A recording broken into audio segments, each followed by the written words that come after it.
All right, y'all, welcome back to the show. It's Anti-War Radio. I'm Scott Horton. I'm looking at newamericamedia.org. The article is Pentagon Using Drug Wars as Excuse to Build Bases in Latin America by John Lindsay-Poland. It's also in the Viewpoint section today at antiwar.com. John is Research and Advocacy Director of the National Interfaith Organization Fellowship of Reconciliation. He has served as Director of the FOR Task Force on Latin America and the Caribbean since 1989.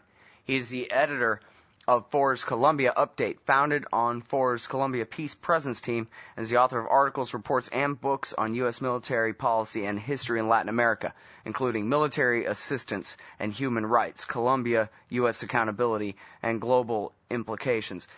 Says here he works with Anti-War Radio's old friend Tom Barry here, too. Good old Tom. How's he doing these days? Hey, welcome to the show, John. How are you?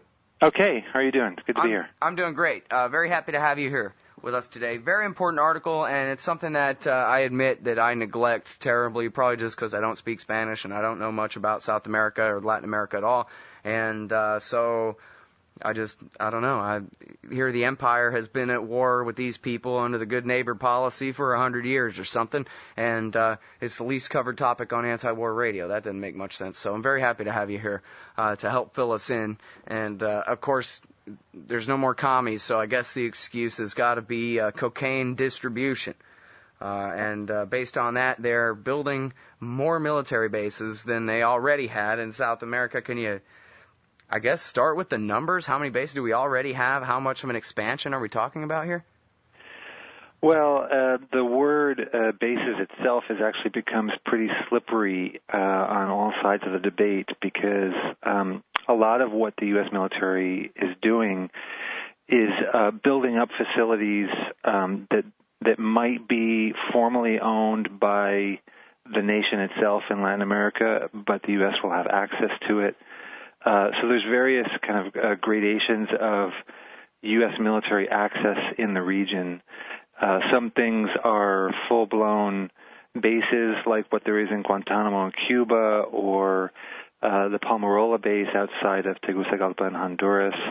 Others are more like listening stations, whether that's radars or airfields that are used for flights that will be doing surveillance all around the region. Then you also have the Navy's Fourth Fleet, which was redeployed in 2008 and is increased the amount of U.S. Navy operations and port visits all throughout the region. Then you also have training, which often takes place in Latin America. Most of it takes place in Latin America, and that can be at a Latin American facility as well as at a U.S. facility. So there's a lot of different forms that it takes. But just to kind of give the scale of it, as you were asking, the U.S. Army Corps of Engineers does a lot of building military construction projects in Latin America. In the last 2 years, just in dollar, counting by the dollars, the amount of construction has doubled since 2009. So a lot of it is happening in Central America. A lot of it is happening on the coasts under the guise of the counter-narcotics war or counter-narco-terrorism, as a lot of these accounts are called. And particularly in Honduras and Panama, they're the hubs for a lot of U.S. military activity and construction in the region. Mm-hmm. Now, as far as that guise goes, how thin a veneer is that? How much of these resources are actually used in fighting drug cartels, and how much of it is for other purposes? Well, some of that remains to be seen. A lot of what happens when you build a base like this is you build capacity that can be used for a variety of things. I mean, basically, you're building up the military institutions, and those institutions have multiple missions. Some of that might be to fight drugs, or it might be rhetorically to fight drugs because that's what Washington wants. I think in Latin America, both by militaries as well as by civilians, a lot of people perceive this as primarily a gringo problem. And so the mission of fighting the cartels or fighting trafficking becomes something that a lot of people perceive as something that the United States should take care of. Now, if the militaries are going to get goodies out of it, then they're more likely to go along and accept this as a mission that they should carry out. It should also be said that the drug trafficking in Central America has become I shouldn't say drug trafficking. I should say the organizations that are trafficking drugs have become serious organized crime organizations that are not only trafficking drugs, they're also trafficking in people and extortion. I mean, there's all kinds of other crimes that are associated with the drug trade. And of course, many people argue that if the drugs were legalized, that it would essentially take away a lot of the profit from that whole business. So I think there is a desire on the part of a lot of people to deal with that in some fashion.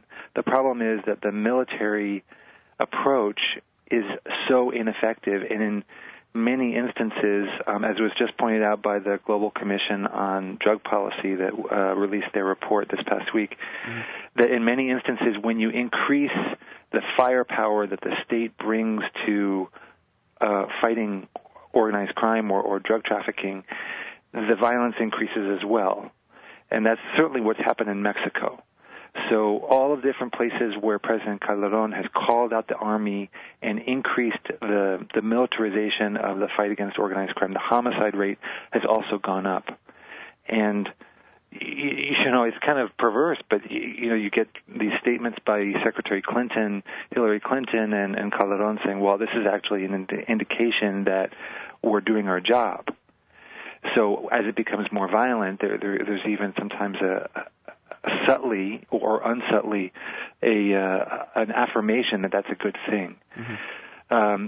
So even if Hillary said, we can't legalize drugs, because she was asked about this, and she said she can't because there's just too much money in it. And now it would have been nice if she was referring to the banks need that money to not collapse or something. But instead she says, we can't let people who are the drug businessmen make this much money. They've got to be put in jail somehow and not allowed to get away with making this much money for a living distributing drugs. Basically is what she's saying. It's just an intolerable thing for that to happen. And yet she apparently cannot understand the simple economics at play. You clamp down, as you say, you militarize the war against the drug distributors. Well, the incentives, the billions of dollars worth of profits are still there. All the incentives to deal drugs are still there. So all that means is they've got to arm up in response to the military, and back and forth it goes until now, you cite Mexico, it seems to be tearing itself apart over this. And it's pretty obvious which is the chicken and which is the egg, Well, I think the other thing that gets lost in this debate is that there's a whole range of options between 100% legalization of all narcotics, including heroin and cocaine and meth, and the totally military prohibitionist approach that we have now, that the United States has now. There's a lot of options in between. And for me, what is more important is where are the resources going? Because you could have a decriminalization policy, you could have a number of things in between those two extremes that put the resources in a different way, because if you invest in treatment for people who have the most serious addiction problems, that cuts down on a lot of the use. It cuts down on a lot of the people who are addicted and using and also become dealers because of their addiction problem. And that then also takes out a middleman for a lot of the casual users. Mm-hmm. All right, well, we're going to have to hold it right there. But it's a very interesting article and a very interesting interview so far. It's John Lindsay-Poland. The website is newamericamedia.org. And the article, it's in the viewpoints at antiwar.com today. Pentagon Using Drug Wars as Excuse to Build Bases in Latin America. And we'll be back with more right after this. All right, y'all, welcome back to the show. It's Anti-War Radio. We're talking with John Lindsay-Poland, has a new piece at newamericamedia.org, Pentagon Using Drug Wars as Excuse to Build Bases in Latin America. And I just wanted to quickly mention 2 New York Times articles because, you know, polite company can talk about New York Times articles. It's not beyond the pale if it's in the New York Times. And one of them was a long history of the DEA about a year ago or so about how it used to be that cocaine was sold by Jimmy Buffett types in open shirts, Margaritaville dudes with private planes would bring the cocaine back and forth and make some money, and it was all right. And then they clamped down. And the more they clamped down over decades and decades, and it's the DEA telling the story to the New York Times. After decades and decades of clamping down, now the worst, most ruthless, innocent civilian beheading maniacs are the only ones willing to engage in the cocaine distribution trade around there. And then one more was how Juarez in Mexico on the other side of the border from El Paso had a pretty bad drug problem and a pretty bad criminal cartel that ran basically all the distribution in town. And then they killed the bad guy, or maybe they arrested him. I think they killed the mob boss leader.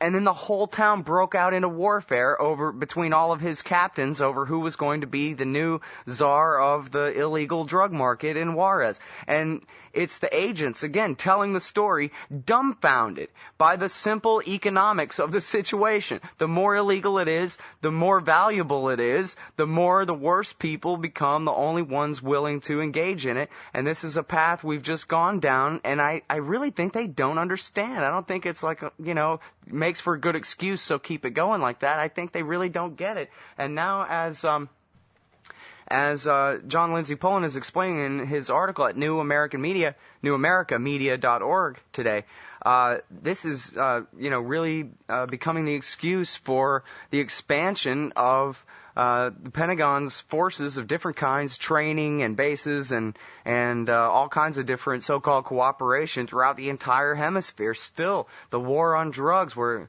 there's not Al-Qaeda, there must be something to fight down there. And what do you think about my theory that our government just doesn't understand the economics of the drug trade whatsoever? Well, I think that's probably true. I think there's also people get into a certain mindset. Especially if you're in law enforcement, you're not the one that is making the laws, and the people who are making the laws sort of have this. They're in a rigid mind frame about what are the options before them, because they're afraid. It's just like in a way what's going on with in Afghanistan. They're afraid that if they don't so-called look tough, that there is no other option. It's like that old saw, like if all you have is a hammer, every problem looks like a nail. And so there's a total lack of imagination in the policy-making sphere about how to deal with social, economic, political, and security problems, and to understand the complexity of them and why it is that a lot of young people are channeled into illegal activity, very risky activity, I should say. Whether we're talking about something like in the Middle East or in Afghanistan or something in Juarez. I mean, most of these kids who become sicarios, who become gunmen for the cartels, end up being killed themselves. And it's because they don't see any future. And the state, whether that's the Mexican state or U.S. policy, is not investing in their future. They are, building soccer stadiums as a response to killing. I'm actually going to Juarez on Thursday, and what the federal police last night raided the Human Rights Center, El Paso del Norte Human Rights Center in Juarez, without a warrant, took files as a way of intimidating an organization that is saying that the state is partly responsible for a lot of the violations. It is complex in the sense that the state is both complicit in drug trafficking and and in some parts of the state is fighting drug trafficking. Sometimes that means that they're fighting opponents of the part of the state that they're with that is allied with one cartel. Mm-hmm. Well, yeah, I mean, hey, you can read Gary Webb about the DEA resenting the CIA in Los Angeles, that's for sure. Do you think there's still a lot of CIA involvement in the drug trade these days? And at least South American drug trade, we'll leave out Central Asia for now. I don't know how the CIA is so secretive. It's not something that I've been able to investigate. I mean, do you hear a lot about that? The way, I mean, in the 80s, kind of everybody knew, right? Mm-hmm. I mean, I think all the intelligence agencies, there's a structural part of their task, which is that they need information, and a lot of the people who have information are criminals, whether those criminals work for the state or whether they work for some private enterprise. Mm-hmm. And so in order to get information, a lot of times you have to give something. And that might be money, or it might be other information, it might be some kind of collaboration. And, that's kind of built into the whole intelligence process. I think journalists actually sometimes face the same thing. Sometimes individual journalists, part of it, of course, is they work for the corporate monolith, but they also, if they want to get information from people in power, they also have to be on the good side of people in power. And that's a tricky process. So I think some similar things work for the people in the CIA who, I know that a lot of people think, it's actually intentional, that they're attempting, they want more drug trafficking, and I think most of them don't really care. Right, yeah, I mean, I think that's the essence of the Dark Alliance series by Gary Webb and in his book, is that they didn't think, great, we'll create a crack epidemic and destroy the black community in L.A. Mm-hmm. They just couldn't care less about the black community in L.A. This is where this new peace movement that is rising up in Mexico, one of the slogans that they put out there is indifference kills. Yeah. And, it's not just about denouncing something. It's also about, caring about something. And whether you're in a state agency or whether you're like us who are out and about trying to live our lives. Mm-hmm. Well, it's really too bad that we can't have a reasonable discussion about drugs, or maybe we're just beginning to be able to have a reasonable discussion about these kinds of policies without sounding like, you're just pro-crack or something. I mean, after all, crack was only invented because powdered cocaine is artificially expensive because it's illegal, and poor people can't afford it. So you rock it up and poor people can afford it. It's pretty obvious. That's where the meth epidemic comes from, too, the artificial expensive cocaine. It's very cheap to make, yeah. So, I mean, we're finally getting to the point, I think, where maybe we can begin to talk about this without people just, imagining the worst crack zombie and thinking that what you mean is that we ought to go ahead and welcome our society turning into that or something, when it's such a false choice and such a kind of naive portrait the way the government has painted over all these years. I hope we can finally make some progress, if not for the good of America or the United States, for the South American victims of our policy. Mm-hmm. Yeah, I think the one other piece that I really want to highlight before we break too is the gun trade, which is very associated with the drug trade, but the way in which the United States deals with guns, both in policy and culturally, means death for people south of the border, because you can go into a shop in Phoenix or any of these border communities and buy 20 AK-47s from the totally ATF. Legal, and walk out with them. Yeah, totally legal. You can buy them from the cops, actually. Yeah, I mean, there's any number of ways to obtain them. They're easily available here, and they're illegal to own in Mexico, and it's what's killing people on the street in all these different Mexican cities. Right, and then we hear state and federal federal officials in our country saying, well, maybe we need more gun laws here, instead of recognizing that, never mind the ATF being behind the distribution of all these AK-47s and getting their own cops killed and that kind of thing, like in the CBS story. But just, the only reason that drug cartels need AKs in Mexico is because we're forcing them to use their military to fight the drug war. And you know what? I forget if you had a chance to mention this, but maybe you could mention real quick the massive protests in Mexico recently and whether that's actually going to do any good.